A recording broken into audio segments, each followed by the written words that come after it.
Here we are with another episode of The Welcome Journey, and this time we are looking at the expectations or the journey of a student going into primary school, the second initial stage of their education. After early years comes your primary school experience, and I'm joined by two wonderful teachers. We've got the head teacher, John, and deputy head, Frankie. Hi, and welcome to the podcast. Hello, hi, you okay? Yes, I'm good, thank you. How are you, John? Doing very well, thank you, Nital. Yeah, Okay. thank you for having us. Oh, it's so good to see you both. And I'm going to get started straight away.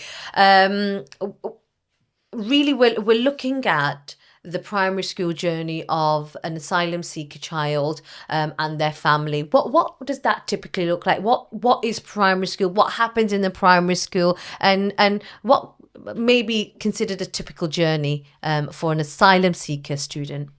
So for most children, primary school starts at age 4. So children would start primary school after they've turned 4, the September after they've turned 4 years old. Sure. And the school's split into 3 phases, which is early years, Key Stage 1 and Key Stage 2. So the first year of primary education is the final year of the early years foundation stage, which they may start at preschool or nursery. Sure. And we call that reception in most schools. And we have 2 reception classes here. Following that, they go into Key Stage 1. That's when the national curriculum in England begins in the year 1 year. Now, Key Stage 1's short, it's just 2 years. Yes. And then after that, there's 4 years of Key Stage 2, which takes them up to the end of primary education. Oh, so it's quite a chunk of their time in primary school, really, isn't it? Absolutely, yeah. Like really kind of instrumental years for children, particularly if they start at a primary school that has a preschool, because then they might be joining us at 3 and then leaving at 11. So it is really important years for them. So deciding, let's just put a scenario. We have, I call you and say, hi, John, hi, Frankie. I've got an asylum seeker student. They know nothing about primary school. So we know that, look, this is what the journey kind of outline is. What does it all entail? What time do you start, and what kind of activities, what kind of subjects, what do they do? What's the school environment and everything like? I feel like I'm intrigued, although I've been through it myself, but just looking at it through the eyes of an asylum seeker family and their children. Okay, so a school day will vary very slightly from school to school, really. So ours starts at 9:15, and then the children go home at 3:20. Within that, they have a lunchtime hour where they can have a school meal here at school, and we have a real variety of options. So we're in a really diverse part of Preston, and so we have 5 lunch choices every day, which includes a halal option and a vegetarian option too, so then it caters for everybody. The children have a playtime together as well throughout the morning. So they come in and their day is kind of set up differently according to each class. They will do English and maths normally in the morning. Our youngest children do phonics, how they learn to read and write. Fantastic. They'll have a playtime in there as well. And then we participate in the full rest of the national curriculum as well. And that will be spread throughout the week. So they will do art and DT, history, geography, physical education, all of the subjects involved there. And of course, those asylum seeker students who English may be their a language, they don't speak or even read or write in. How do you kind of identify them learning needs and what support's available? Because that's part of my second question. The resources, activities, and support that's put in place. A, for the child, and B, for the families, to make sure that A, they're supporting the school as well as the child. So we have a real diverse population here at school, and we have about 27 different languages here. Wow. And so often if a family starts and says, my child doesn't know any English, the family might be worrying about that a little bit, but we always reassure them, don't worry about that. That doesn't matter at all. We have a teaching assistant here who is employed to particularly work on developing English for children who English is their additional language. She really celebrates kind of language of origin, as well as also developing their early language.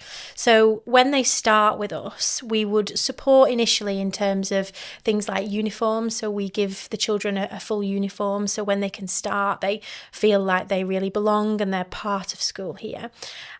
They would then quite soon into starting have a Solihull assessment, which would kind of assess where they are in their English proficiency. So starting from like very, very basic to fluent. And from that, the English as a digital language teaching assistant, she will target kind of next steps for them, and then they'll work on that in class as well. So it might be really kind of early acquisition, like words like toilet and that kind of thing, but it might be much further on, just depending on where they are in their language acquisition. And how do you monitor that? Like, for example, do they sit in classroom or are they taken out of classroom? How does it all work? So we keep them in the classroom. We always have like a really inclusive ethos. We would never want anybody to feel like they were not part of something or excluded from something. But they would have separate sessions with the teaching assistant to really target what they needed. In those sessions kind of out of the class, it might be working through a workbook based upon kind of that early language acquisition. But then in class, they'd be supported on acquiring the same learning everybody else was, but at their level. So we use a lot of dual coding where it's kind of the word and a picture associated. We use like an app called Widget for that. Yeah. So children would be learning new vocabulary in English, but there would be a picture associated. So we kind of use that all the way through school in all of our subjects for everybody. So it's not kind of English is your second language, you have these cards, it's for everybody. So we are really inclusive with that. And we find that it really helps. And I'm going to turn the question a little bit. What challenges have you found, especially when it comes to perhaps an asylum seeker family, or when it comes to... Because my question is based around expectations. Now, as we were discussing just off air, our podcast, that between 5 and 18, the child has a right to education as a child here in the UK would. And what kind of do you have challenges where they might not turn up to school, attendance, even behaviour in class? So how have you dealt with these kind of challenges if you have faced them? So I would always encourage anybody to be really just open with us about what is going on for them, because we understand that there can be so many different barriers. It might be housing barriers, they might have been housed quite far away from school, and there might not be money for transport, or there might not be appropriate transport links, and therefore they're coming to school late or not coming because of transport. And then if we know that, we can help. We might be able to get bus passes or that kind of thing.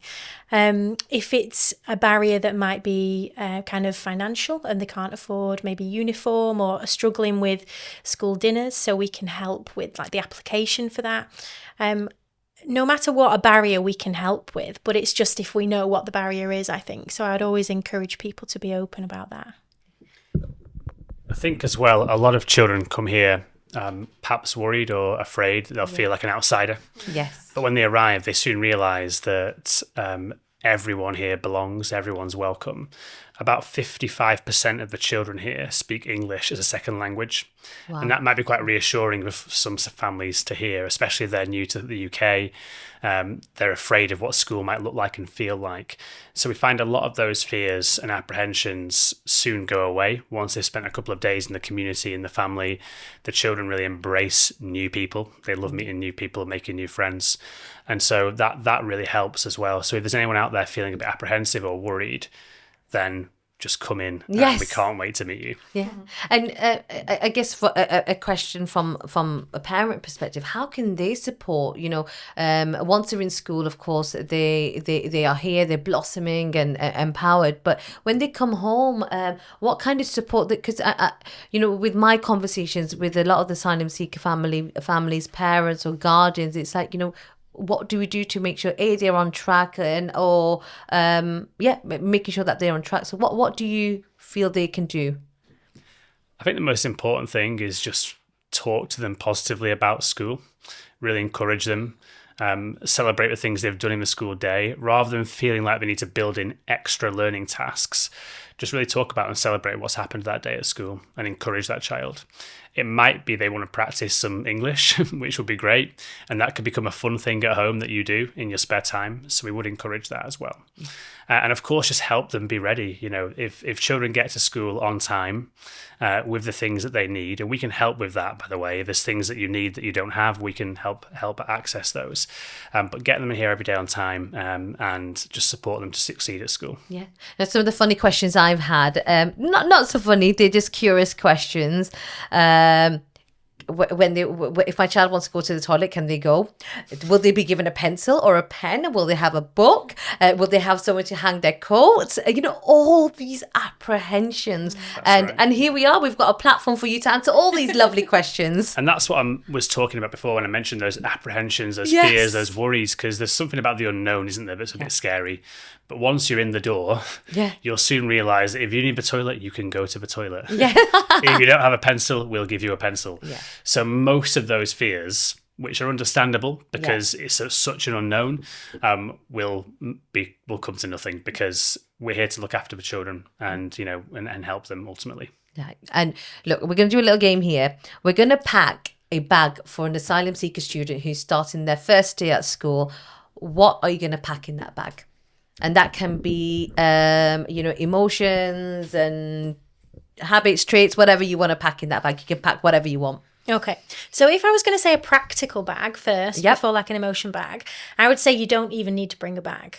So are you listening? If you just come, we will give you everything you need. We will support you in every way that we can. You can just bring you. And some families choose to come and they want to bring things and pencil cases and that's all right. If you want to do that, that's okay.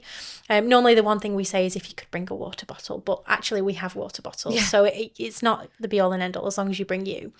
And then I would say kind of moving on to your metaphorical backpack rather than your physical backpack. Just openness, I think, and just brave, come and be brave because it is brave to go somewhere that you don't know the people. You're leaving your child somewhere that you don't know the people and you don't know how your child's going to get on and they might not have the language yet to communicate with the people there. So that is really brave. Okay. But I would say just have the trust in your backpack that we absolutely will love your child and we will look after your child. Oh, that's so encouraging to know. And just moving on, a lot of the children who come from really kind of whether it's war-torn countries or really, to seek asylum, you just have to begin to imagine what kind of trauma they've gone through, what kind of emotional, psychological, or just for their mental well-being, what support is put in place. Because one thing, before selecting the school for the podcast, which I was really impressed by, was your community links. You've got fantastic community links, whether it's your food banks or the local temple or mosque, whatever it may be. And like you said, it's the diversity that you have making that link much more bigger. How does that all contribute to the well-being of that child and the family? So we have lots of things that we do in school to support children and families. So particularly with like the emotional well-being side of things, we have a teaching assistant here who is dedicated to doing nurture and emotional literacy. So if we feel like a child is struggling because they've experienced lots of trauma, then they can have little one-to-one sessions with her to build up their relationship and their confidence to talk about how they're feeling. We're also a trauma-informed setting. We all work in a trauma-informed way and make sure that we really bear that in mind when we are receiving a child. Sure. In terms of supporting families, lots of it is in really practical ways. So like you mentioned, community links. So just across the road in the St. Stephen's Church, they run like an EAL chat club, which is just an amazing place for people who are new to the country and are developing their English and just want to go have a cup of tea, make friends and develop English. So signposting families to things like that, because it takes a village. When you land somewhere new and you don't have anybody with you, you're going to want to make those connections. So signposting to things like that, and also really practical things like you mentioned. We have a food bank in school now, but also we seek support from kind of the more official food banks when families are struggling, and we have a food market too. So all those kind of practical ways. Yeah, And even you celebrating festivals and your boards and celebrating different language, I think it's really, really commendable. And I know it goes for a lot of primary school who have that same practice or will learn something from this podcast and adopt some of the fantastic practices and links that the school has established. And I would say, I mean, I've been at this school for less than a year. It feels a lot longer. A lot longer. Because I've been... There's so much happening. Because I've been made to feel so welcome and I feel part of the family already. But I've found, in terms of the staff team here, they are really dedicated to this community. And we have people on the team who are just there for children pastorally. So we have a pastoral team that Frankie leads brilliantly. And so there are people in-house to support children through their processing things they've lived through and their lived experiences, much of which can be traumatic.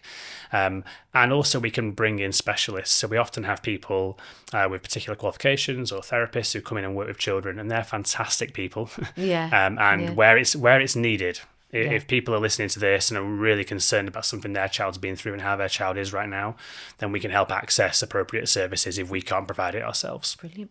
And finally, what for all our listeners and audiences, especially asylum seeker families and children who are watching, what kind of message would you like them to leave with today as they embark on their educational journey? So do look in the camera and just share a message with them.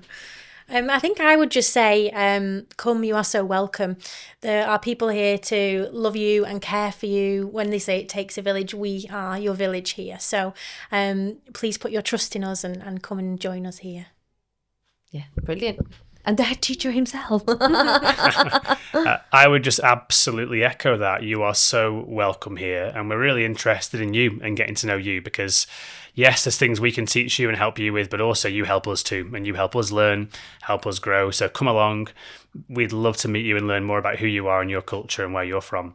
And you'll make loads of friends because the children here are really welcoming. We have lots of new people coming to the school all the time. So they're used to that and you'll soon fit in. Brilliant. Well, thank you so much, and really, really appreciate it. I know I've learned so much. I love the virtual background and non-virtual backpack. Thank you so much for joining us. Thank you. Thank you very much. Thanks, Nita.